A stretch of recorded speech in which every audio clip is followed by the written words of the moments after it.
Hi, I'm Rev Myron. I'm a minister through Pathways of Light, and I've been a Course in Miracles student for 40 years. Going through the lessons this year, asking Jesus to clarify for me, as I've done in the past, and then I write from that clarity, and that's what I'm sharing with you today. So let's get started. We're looking at lesson 325, which is definitely one of my favorite lessons. All things I think I see reflect ideas. This is salvation's keynote. What I see reflects a process in my mind, which starts with my idea of what I want. From there, the mind makes up an image of the thing the mind desires, judges valuable, and therefore seeks to find. These images are then projected outward, looked upon, esteemed as real, and guarded as one's own. From insane wishes comes an insane world. From judgment comes a world condemned. And from forgiving thoughts, a gentle world comes forth with mercy for the Holy Son of God, to offer him a kindly home where he can rest a while before he journeys on, and help his brothers walk ahead with him and find the way to heaven and to God. Our Father, your ideas reflect the truth, mine apart from yours, but make up dreams. Let me behold what only yours reflect, for yours and yours alone establish truth. So first, the process. As I said, this is one of my favorite lessons, and the reason is because it describes the process used to both make the world we see and interpret it. It also reminds us that we can use this process to make a world that reflects creation. We do this as we choose God's ideas rather than our own to dream upon. Every sentence in this lesson tells me something that I need to know so that I can dream a dream so close to reality that it brings me to the gates of heaven. The title says, All Things I Think I See. And right away, we're reminded that our eyes don't really see at all. Remember lesson 15, which explains this point. It is because the thoughts you think appear as images that you do not recognize them as nothing. You think them, and so you think you see them. This is how your seeing was made. This is a function you have given the body's eyes. It is not seeing, it is image making. It takes a place of seeing, replacing vision with illusions. And that's from lesson 15. So what Jesus is going to tell us here is how we make the images the eyes show us. It's not creation, but it is our experience right now. And so it's important that we understand it. In fact, he calls this lesson salvation's keynote. I wanted to fully understand this statement, so I looked up keynote. A keynote in public speaking is a talk that establishes a main underlying theme. Another definition is a fundamental or central fact or idea.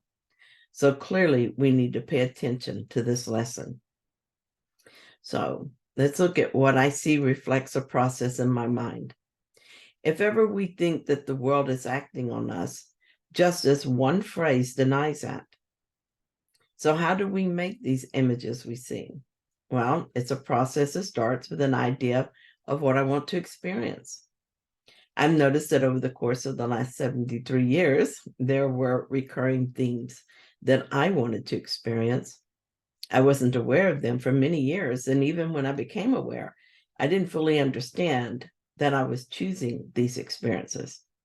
In retrospect, though, it's very clear that I wanted to experience and learn from the idea of victimhood.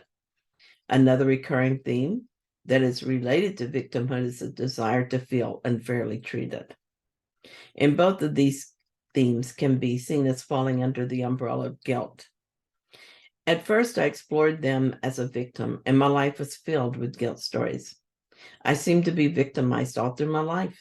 I also was fully convinced that it was all being done to me, and so it wasn't fair. Even when I saw circumstances as a result of poor choices, I believed that others were responsible for this as well. It was the way I was raised, the things people caused me to think of myself, and other such nonsense. Eventually, through the work I've done as instructed in A Course in Miracles, I began to see the error in my thinking. I started using these experiences to undo these beliefs.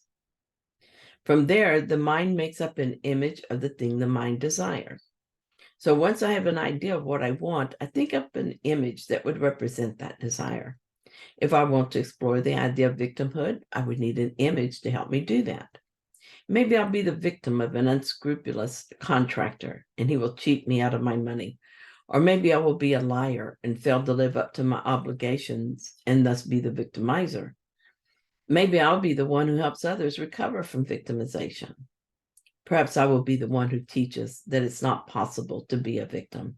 There are many ways in which we can look at the idea of victimhood. And then he says, judge is valuable and therefore seeks to find.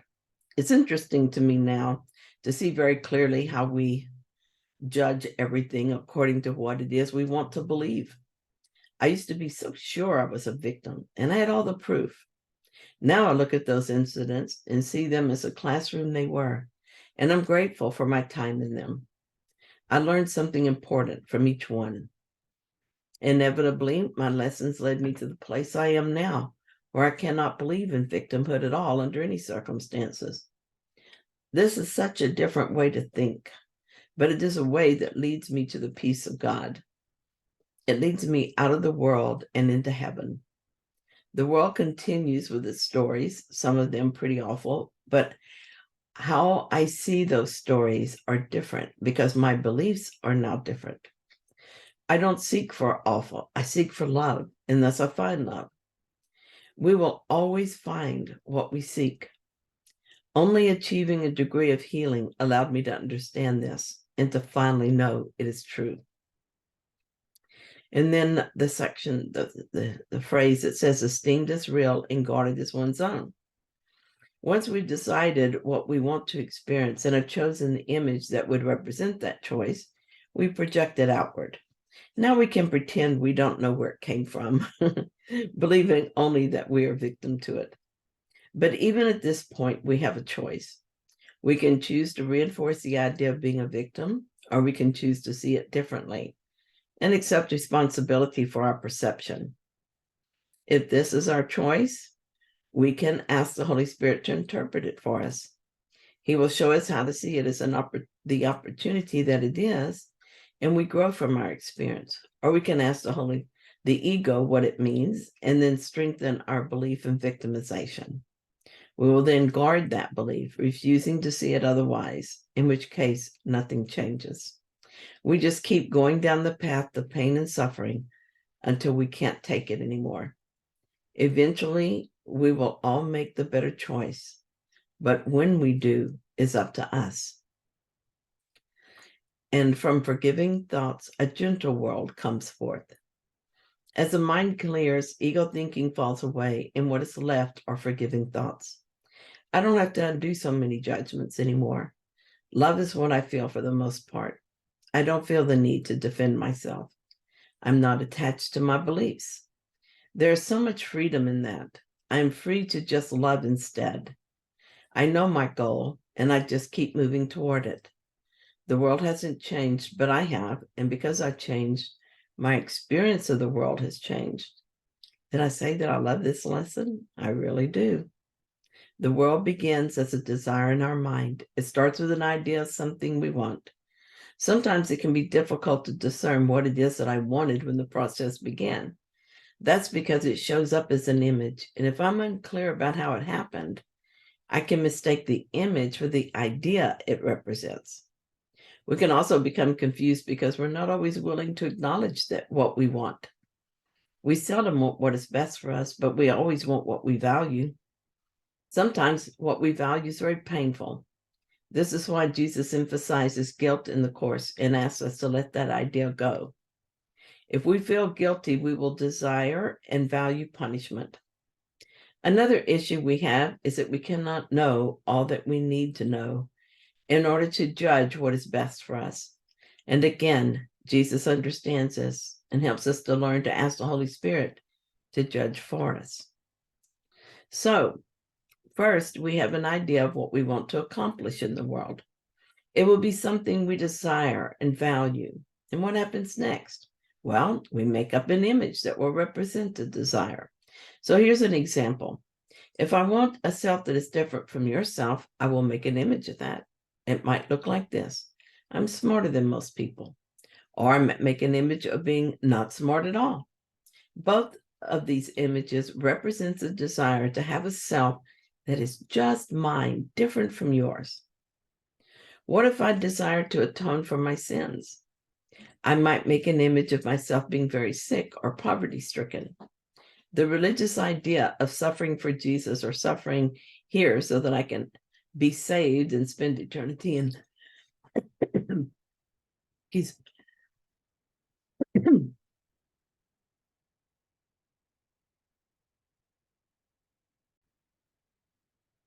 let me repeat that. The religious idea of suffering for Jesus or suffering here so that I can be saved and spend eternity in heaven could drive this desire. If that were what I believed, sickness and poverty might be a strong desire that holds great value. What if I don't hold that belief, but I still want to be special? I might imagine an image of myself as rich or beautiful or successful. Neither one is going to achieve my truest desire because when I'm thinking like this, I'm confused about what I really want. Once I have an image in my mind, I still want the experience. So Jesus says I project the image outward. What if in this world we're able to imagine an object and then make the object appear before us? Wouldn't that be cool?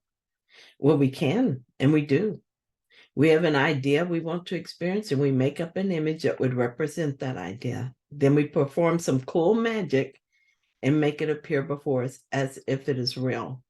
We made an entire world appear before us. We continue to make the world appear as if it's outside our mind, and we pretend we live in it and act our wishes in it.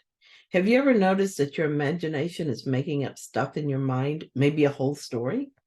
Sometimes I've done that. I start thinking about going to the store, and I remember a past experience about that store that made me not like shopping there. Because it's the nearest store, I'm going there anyway.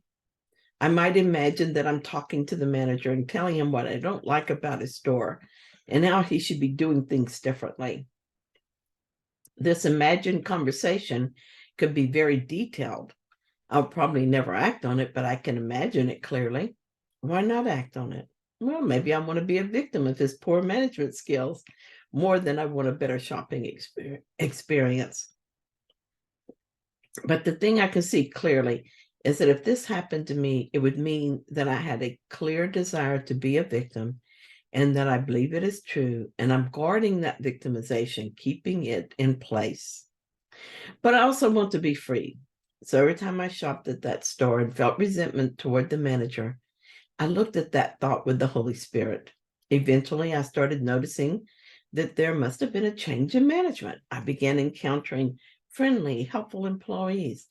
I discovered some things in that store that no other store in the area has. One day I saw the manager, and it was the same guy, and I wondered why he changed. Or did I change? Yesterday, I was walking down the aisle, and he was coming toward me. I noticed his hand was bandaged, and I stopped him and asked him about it. Now, I'd not planned to do that at all, and didn't think about doing it. I just did. I'd never actually spoken to him before, except in my mind. Turns out he was very friendly and explained that he had carpal tunnel surgery and glad he had it. I smiled and chatted about that and how I'm just being gentle with mine so I don't have to get surgery. He very seriously encouraged me to get it.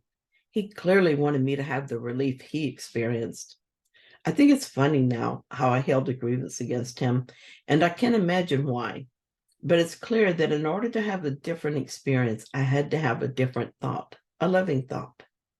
Over time, my mind is healed of its desire to be a victim, and so I began to see others differently without projecting my unhealed need onto them. As Jesus says, from insane wishes come an insane world. It is so very helpful to understand how we do these things to ourselves. We could become detectives to discover the unacknowledged desires that are making up the world so that we could change our minds. We can do this because we have help. The Holy Spirit was given to us so that we could find our way out of this mess. As we let the Holy Spirit help us understand that we are not guilty and that we really do want to be happy, we will start imagining a happy world. And from there, we will gladly give up our play and let the idea of the world go.